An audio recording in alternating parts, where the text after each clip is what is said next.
Well, hello, hello, hello. Today's video is brought to you by this wonderful book called Feathers for Lunch. It has great rhyming words and beautiful pictures of all different sorts of birds. In fact, in the very back of the book, there are a number of birds that got away from the cat and all of their sizes and foods they like and where they live. All of that is listed here. It's very interesting, and there's such a variety of birds. But when I was reading this, I came up with some ideas for great ways to draw some of these birds. So I wanted to share that with you now because the cat wanted them, but they all got away. Okay, so the very first thing I'm going to do is I'm going to draw just the little cat in the corner. I'm going to draw the cat in the corner wishing he could get his hands on some of those birds. So I start with that curved line there. I'm going to add an ear on the right and an ear on the left and connect. Now I left this part in here this way so I can add that part of the ear. Yes.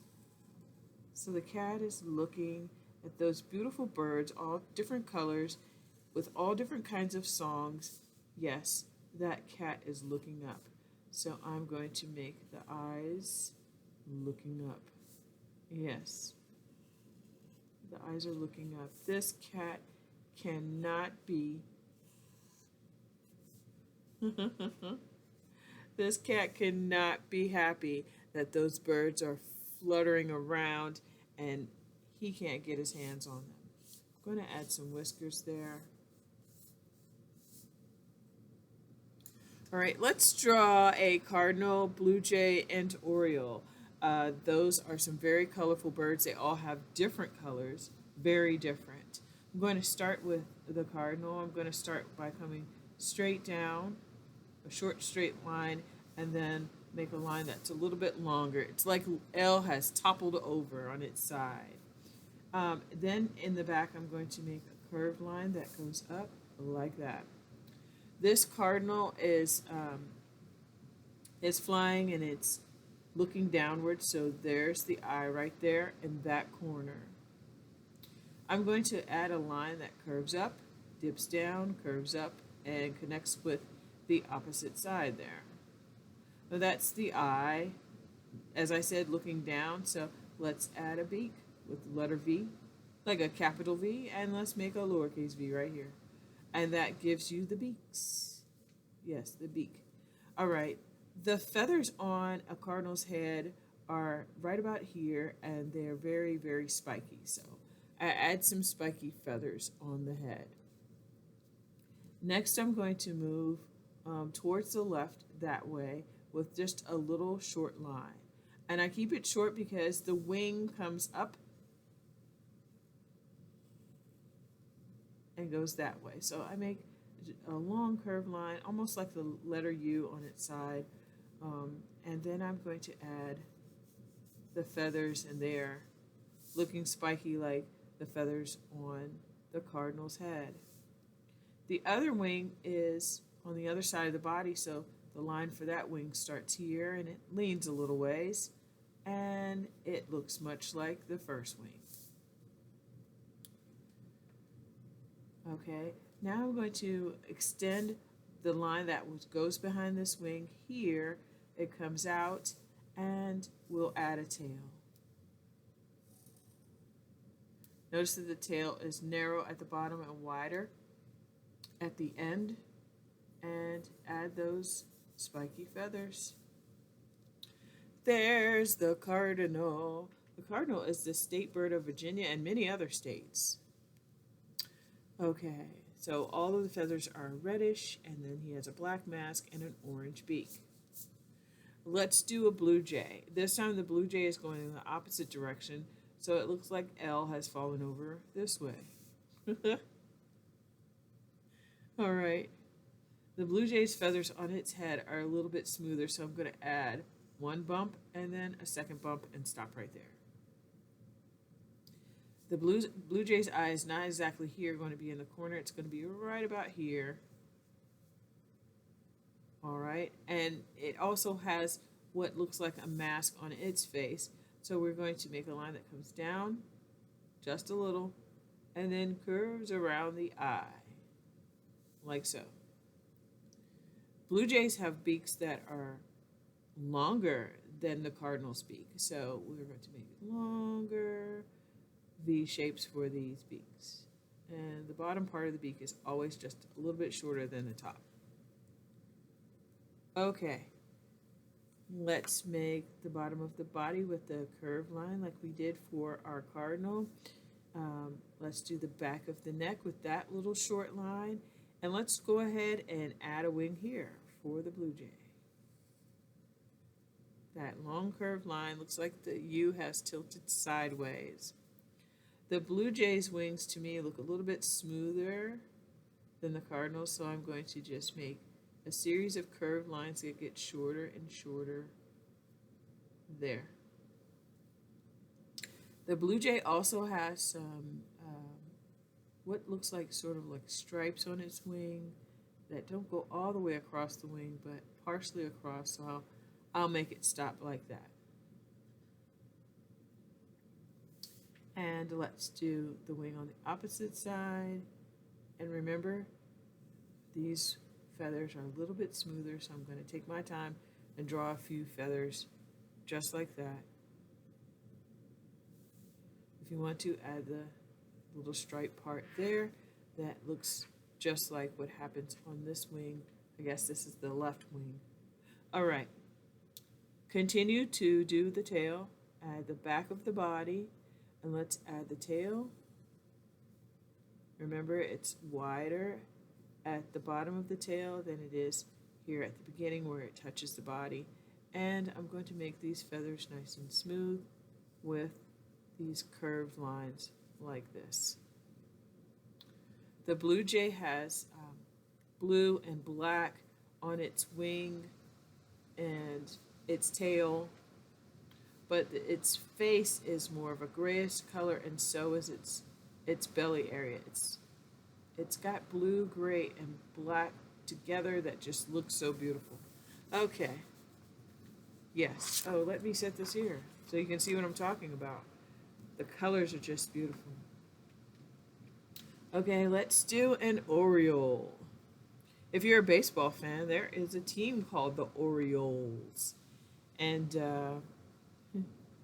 black and orange are the colors, just like the bird. Let's start with a letter C for the shape of the head. Go ahead and add a dot and a circle around it for the eye of this Oriole. Orioles have long, thin, black beaks. And remember to make the bottom of the beak a little bit shorter than the top. I'm going to make a straight line come back just a little ways because I need room for the wing. Curved line for the body, like that. Okay, let's add the wing with that curved line we've been using for all their wings. Drawing birds in flight is not as easy as you might think, but I sort of have a system. Can you see that? Okay, we'll add nice wings here with a bumpy line that comes down, and it has a little stripe situation going on its wing. Let's add the wing on the other side of the body. It comes up and comes down. Add the stripe. Okay, next we're going to continue the body to the tip of the tail, and let's make these long. These look like long raindrop shapes. Long, thin raindrop shapes right there for tail. Perfect. I also added just a little wavy line here to separate the head that's all black, the beak is all black, from the body that starts to be orange and black and maybe a little bit of gray in there too. That's the Oriole. Okay, and next we'll do a hummingbird. I love, love, love to watch a hummingbird in flight. I've only seen it maybe twice in my life, but that's okay. So I start with a curved line and make another curved line like so. It looks almost like a banana or a crescent, a slice of apple. The hummingbird has a very long pointy beak and a very long tongue. They have tongues that stick out to get that sweet nectar. Let's add a dot and a circle for the eye. And let's make a curved line to show where the head is. And they all tend to have this area with this curved line here.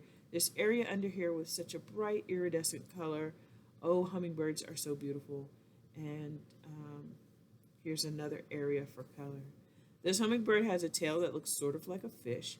So it is split. It looks like two little tails actually, and little feathers, and little feathers.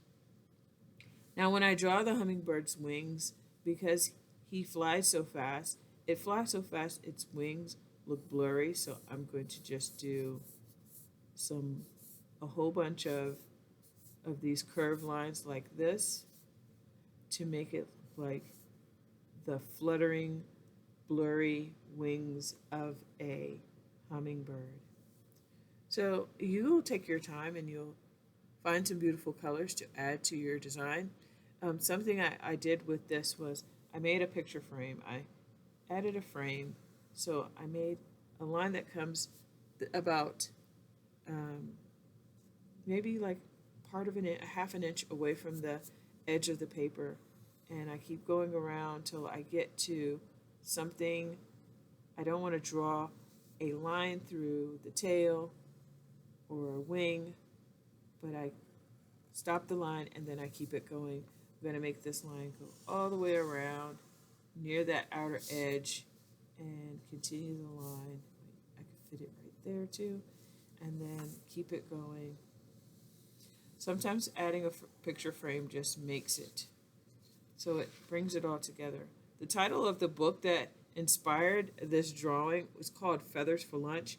It looks like I can add another bird there. I'm not sure which bird that would be, simply because I changed which direction the cat was going. I just made the cat just looking up with dreamy eyes this time, trying to figure out how to catch a bird and have it for lunch. Feathers for Lunch is a great story, and the illustrations are wonderful. But even if you don't have access to this book, you have access to birds. Just go outside, take a look, dwell with nature, and just look with awe and wonder at beautiful things, and observe the birds and see what they do and listen to their calls. I hope you had fun today. I had fun drawing this. I'm going to take the time to color soon and add to my collection of pictures. It seems every time that I draw it, it gets a little bit better. And so sometimes I say, don't worry if you can't do something perfect the first time. If you can't do something yet, don't worry. The more that you practice, the better you'll get. That's what I believe. So I had fun with you. See you next time. Bye-bye.